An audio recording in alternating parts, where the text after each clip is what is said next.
Grassroots crypto adoption in Latin America surges as users flock to central exchanges. According to a new study, cryptocurrency adoption grows in Latin America as users leverage digital assets to offset currency devaluations and inflation. A new Chainalysis report shows a growing adoption rate in Latin America following a surge of new use cases on a country-country basis and an increased demand for centralized exchanges. The region has become the seventh largest in terms of its crypto economy, accounting for 7.3% of crypto values received between July 2022 and June 2023, behind Sub-Saharan Africa, but statistics show it does not trail Eastern Europe, Asia, and the Middle East by a wide margin. Although institutional investment remains low compared to Asia, the United States, and Europe, Latin America gets its numbers from individual uses, showing high rates of grassroots acceptance, with Argentina, Mexico, and Brazil in the top 20 globally. Economies in the region leverage cryptocurrencies for remittances and global payments, with many using Bitcoin and stablecoins as a hedge against inflation.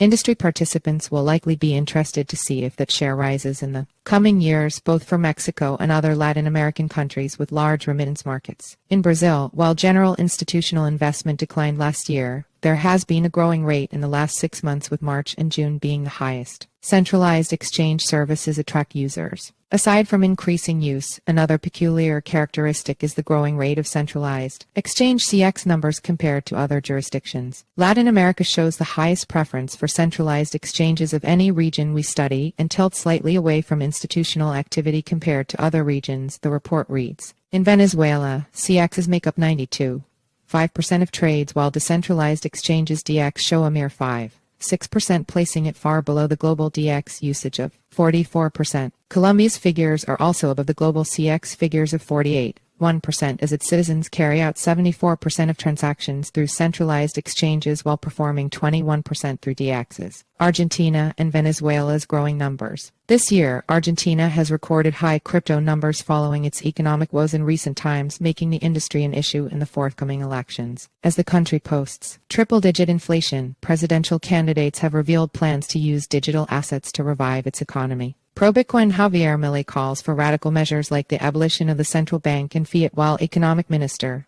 Sergio Massa pushes for a CBDC, hammering against the dollarization of the economy. Argentina received the highest number of crypto, worth $85 billion over the last year compared to any other country in the region. However, as expected, institutional investment and DeFi projects remain low. Venezuelan digital asset adoption surged after the COVID-19 pandemic, with the government's refusal to accept foreign aid spurring donors and medical services turning to virtual assets. This month, the Inter-American Development Bank (IDB) and the Cambridge Center for Alternative Finance (CCAF) released a report signaling significant growth in the crypto sectors around Latin American countries since 2016.